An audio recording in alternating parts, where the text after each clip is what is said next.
Daihatsu, salam inovasi. Selamat datang di episode ke-8. Selamat hari Jumat yang berkah dan cerah ceria seperti hari ini. Jadi tetap semangat ya buat kamu yang kerja dari ADM maupun yang lagi WFH. Jadi tetap jaga kesehatan, makan bergizi, dan cuci tangan, dan juga physical distancing. Nah, kali ini kita akan bahas di langkah kelima, masih dengan Kakak Joko Hartono dari Circle Astra Jisma, dan ada Kakak Tobroni dari Circle Coffee Morning. Say hi! Halo! Halo, Assalamualaikum. Waalaikumsalam warahmatullahi wabarakatuh. Halo semuanya. Halo! Silakan Kak Tobroni sama Kak Joko, gimana materi hari ini? Ya. Oke, hari ini kita lanjut ya untuk langkah 5. Sesi ini mungkin sedikit lebih cepat dibanding sesi-sesi sebelumnya karena di langkah 5 ini lebih ke implementasinya ya. Jadi seperti biasa kita akan membahas lagi tujuannya apa, tools yang digunakan apa, sampai dengan reporting di langkah 5 idealnya seperti apa. Gitu. Jadi untuk tujuan di langkah 5 ini ada satu ya, tujuannya adalah mengimplementasikan ide perbaikan yang sudah didapat di langkah 4. Namun ada beberapa hal yang harus diperhatikan dalam implementasi di langkah 5 ini. Yang pertama adalah sebelum mengimplementasikan perbaikan, buat pengertian bersama sebelum implementasi. Artinya bikin kesepakatan dulu dengan timnya, nanti implementasinya mau seperti apa, pembagian kerjanya seperti apa, itu harus jelas. Kemudian yang kedua adalah sesuaikan activity dengan rencana langkah 4. Artinya setelah di langkah 4 kita buat planning activity, nah di langkah 5 itu dipastikan planning yang sudah dibuat itu berjalan.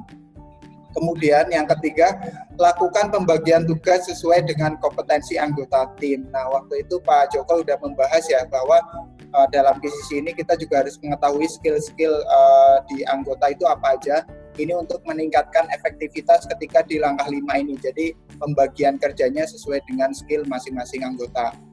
Nah, yang keempat, jika memerlukan sumber daya dari luar, pastikan sudah dipersiapkan sebelumnya. Misalnya kita bekerja sama dengan maintenance karena ada kaitannya dengan kelistrikan ketika instalasi misalnya, atau bekerja sama dengan logistik terkait dengan stok material atau material yang akan digunakan untuk trial dan lain sebagainya. Itu harus dipastikan sudah tersedia sebelum due date waktu implementasi gitu. Yang kelima, cek apakah activity berjalan sesuai planning. Nah, ini ngecek hasilnya sudah sesuai planning atau belum. Misalnya ketika membuat alat tertentu sudah sesuai atau belum sih gitu. Atau ketika membuat sistem yang baru sudah sesuai dengan planning apa belum. Jika belum, lakukan analisa dan buat penanggulangannya atau PDCA ulang.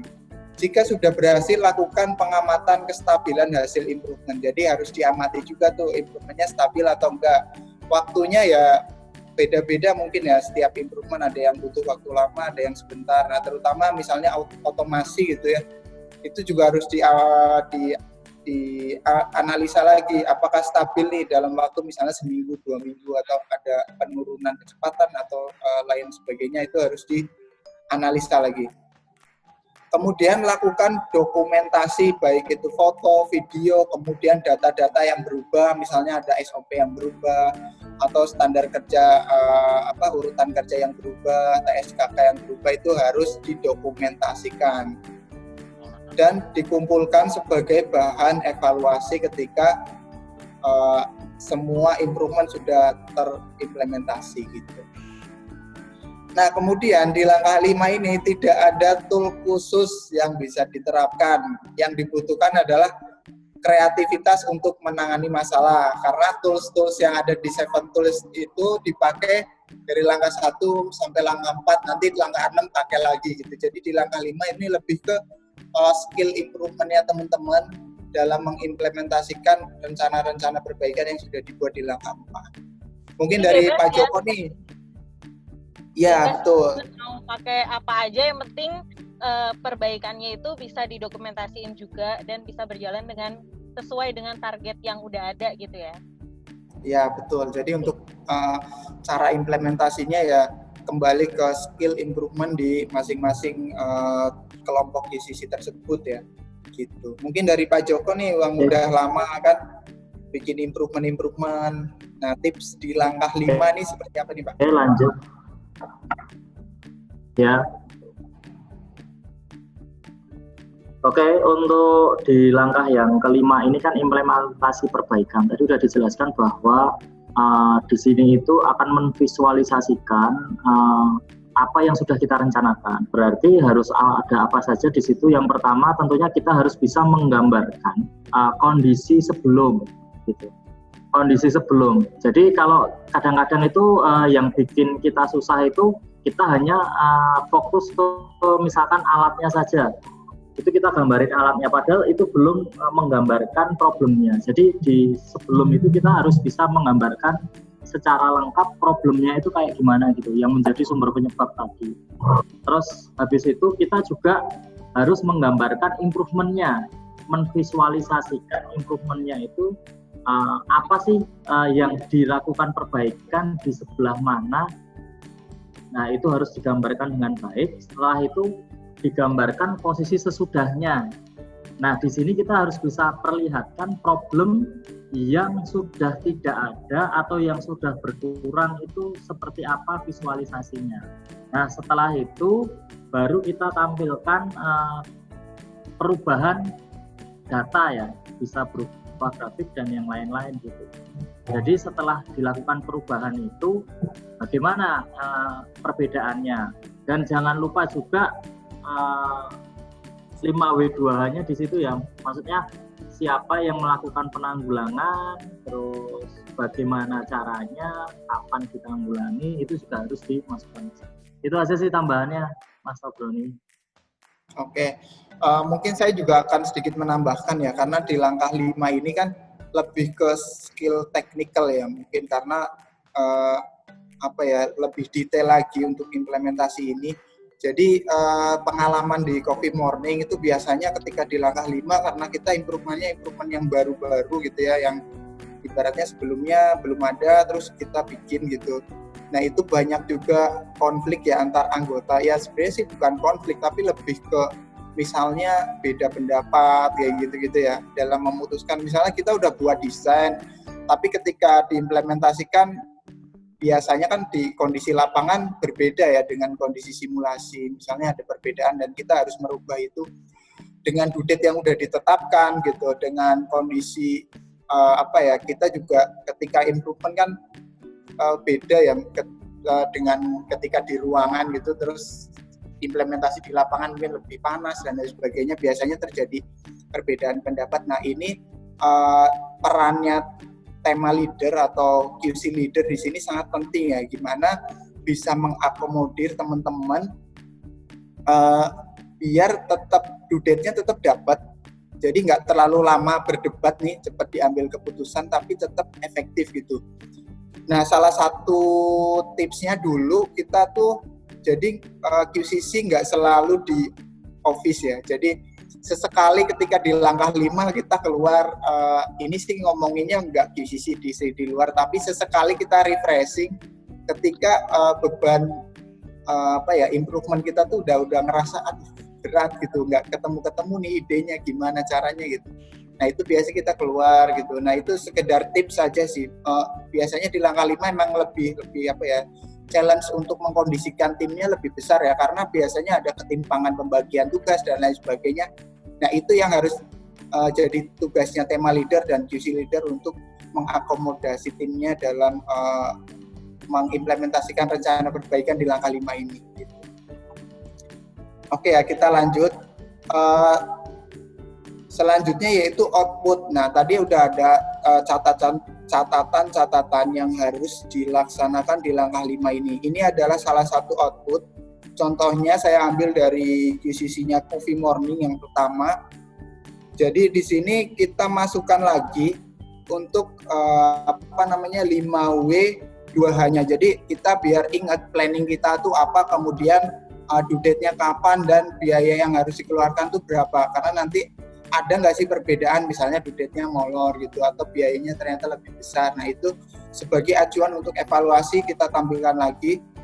Kemudian kita bagi tugas dan kita tulis tugasnya masing-masing anggota itu apa, dari mulai yang fabrikasi siapa, kemudian yang nanti melakukan trial PIC-nya siapa, walaupun secara implementasi kita tetap bareng-bareng, tapi untuk PIC atau yang bertanggung jawab kita tunjuk satu orang gitu. Jadi ketika nanti ada follow up terkait trial, terkait dengan implementasi fabrikasi misalnya atau machining dan lain sebagainya, kita ke satu orang gitu. Jadi nggak ke beberapa orang, nanti bakalan susah kan.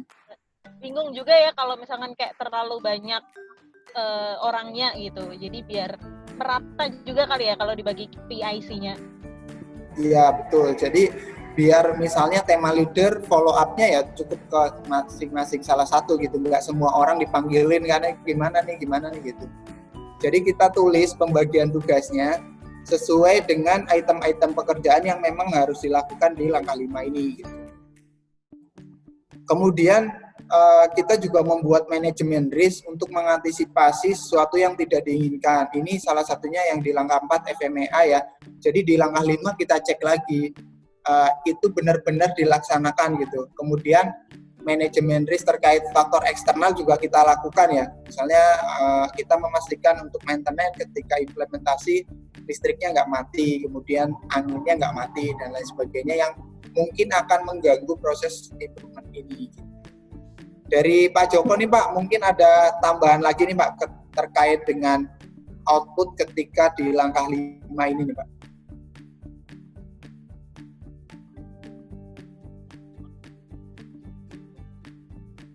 Sinyalnya jelek kali.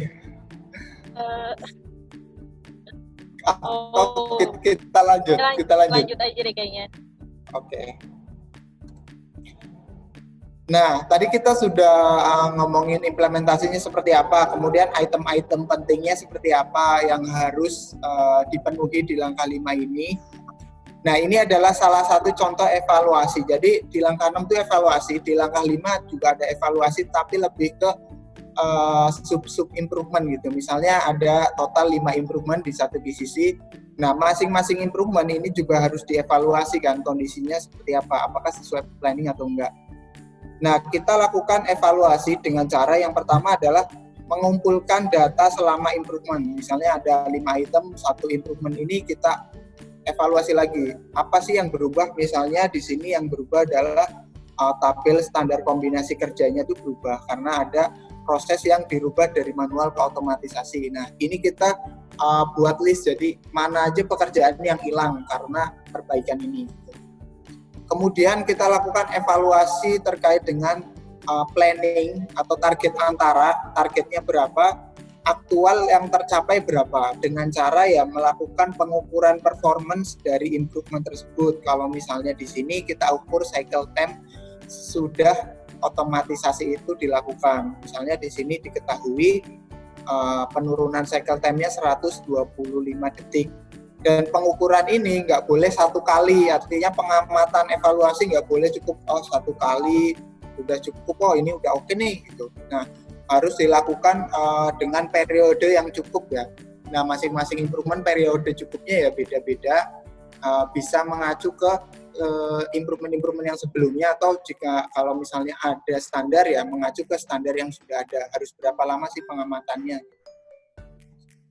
Kemudian kita juga lakukan evaluasi dari semua faktor ya, safety, quality, cost, delivery.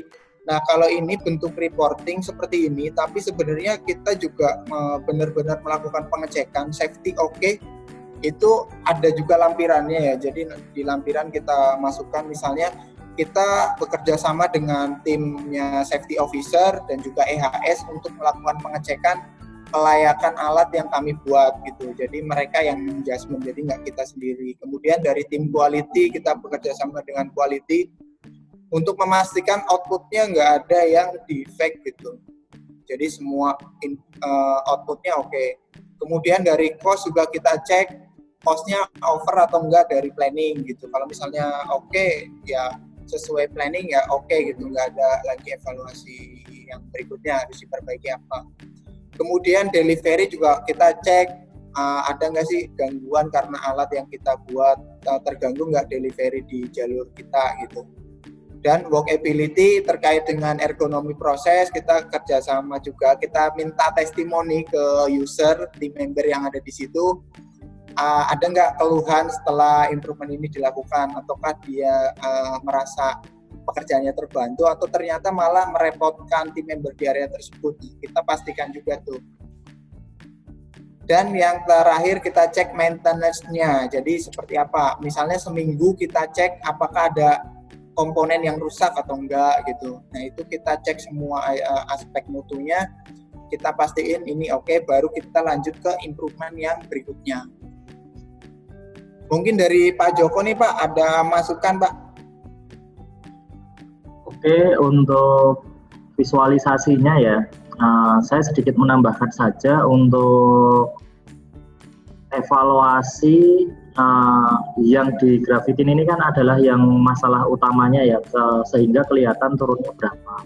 Nah, untuk evaluasi dari faktor yang lainnya ini memang kita harus cek, tapi lebih bagusnya lagi itu kalau kita tampilkan evidence-nya di situ. Nah, ini mungkin dari contoh yang sudah kita lihatkan ini karena nggak cukup layout-nya, jadi bisa ditampilkan di lampiran. Tetapi tetap harus data itu tetap harus ditampilkan. Misalkan safety oke itu yang dimaksud yang seperti apa gitu, atau sudah tidak ada bahaya itu evidence-nya apa. Quality juga seperti itu. Tentunya dengan data-data yang valid ya, baik juga cost-nya misalkan standar sesuai dengan budget, ataupun pada saat implementasi itu cost-nya menjadi lebih berkurang misalkan. Delivery juga begitu, workability, perubahannya itu seperti apa, misalkan ternyata prosesnya menjadi lebih mudah gitu. Nah itu bisa kita gambarkan di situ sebagai evidence. Itu tambahannya Mas Obroni. Oke, siap Pak Joko. Di langkah 5 ini juga skill improvement ya, di luar analisa juga sangat penting, dan ini jadi area teman-teman untuk mengembangkan lagi kemampuannya. Misalnya saya nih dulu karena dari press ke welding, skill pengelasannya tuh nggak terlalu bisa lah gitu. Tapi di improvement ini saya sedikit-sedikit belajar gitu. Tentunya didampingi oleh senior yang sudah berpengalaman gitu ya, untuk mengecek bahwa emang pekerjaannya benar-benar oke gitu, nggak mengganggu proses improvement. Jadi di sini teman-teman bisa mengimplementasikan ilmu-ilmu yang memang bisa dipelajari gitu, dan diimplementasikan real di improvement gitu. Jadi memang skillnya teman-teman bisa berkembang banyak ya di langkah 5 ini gitu. Misalnya teman-teman yang belajar electrical gitu, bisa join dengan yang sudah profesional misalnya di sini, untuk sama-sama belajar ketika implementasi. Nah, di situ terjadi pemerataan skill kan, dan ini menjadi salah satu tujuan di GCC untuk meningkatkan skill-skill individu. Nah, teman-teman di langkah 5 ini harus berani mengeksplor, tentunya dengan komunikasi yang baik ya, dengan tema leader dan QC leader, untuk menjaga kualitas improvement dan juga keamanan ketika melakukan implementasi skill baru tersebut. Seperti itu. Nah, ini bentuk dokumentasi video before dan after. Biasanya kita ambil sebelum areanya dirubah, kita ambil video dulu kondisi sebelumnya seperti apa. Atau ketika di langkah 4 biasanya dalam pengamatan kita juga mengambil video atau foto, dan afternya juga kita ambil video atau foto untuk melihat perbedaannya itu seperti apa gitu. Jadi ketika ada abnormality yang nggak sesuai planning, atau ternyata perubahannya nggak sesignifikan yang direncanakan gitu, bisa kelihatan gitu.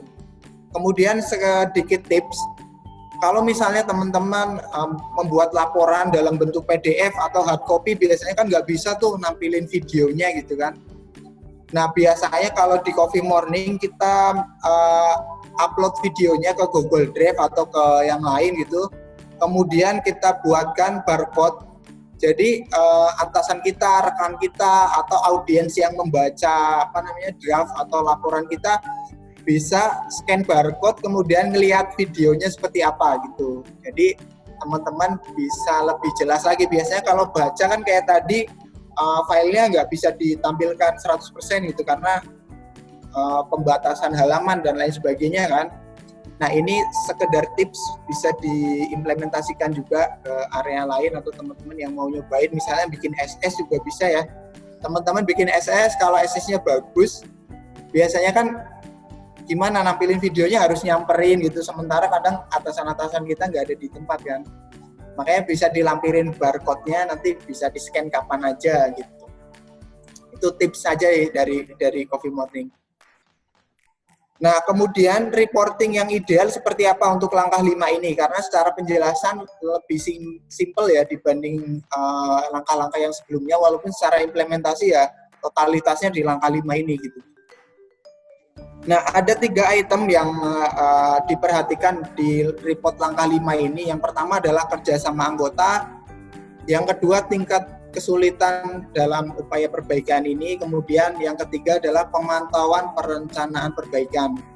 Dan kriteria yang dinilai adalah pelaksanaan sesuai dengan rencana yang ditentukan.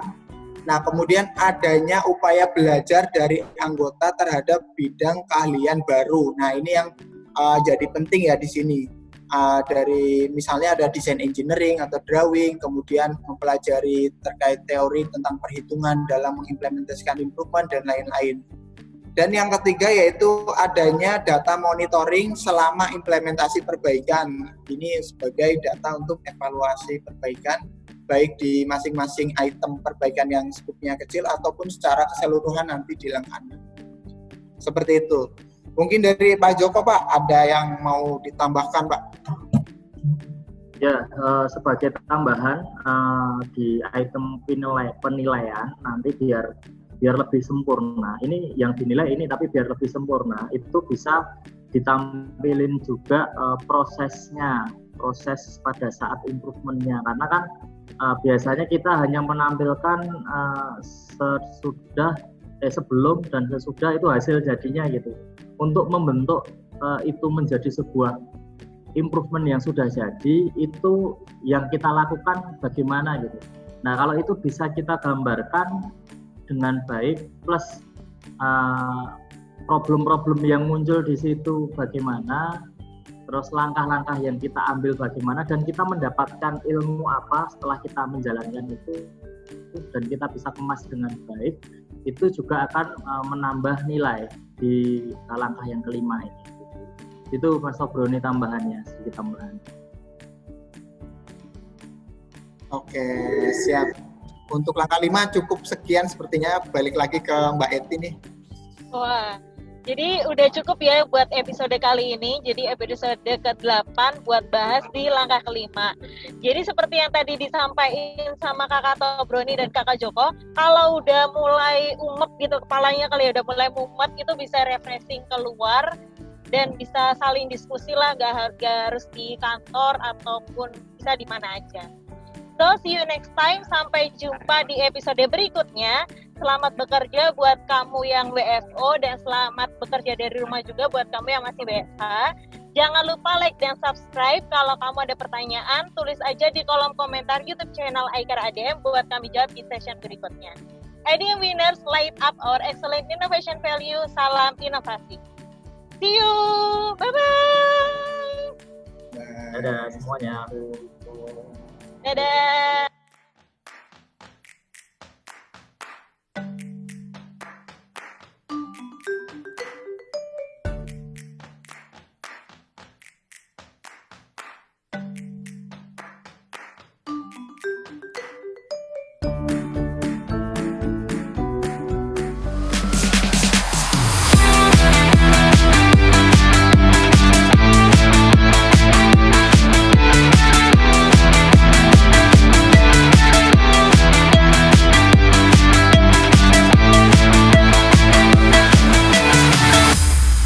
Daihatsu, sahabatku.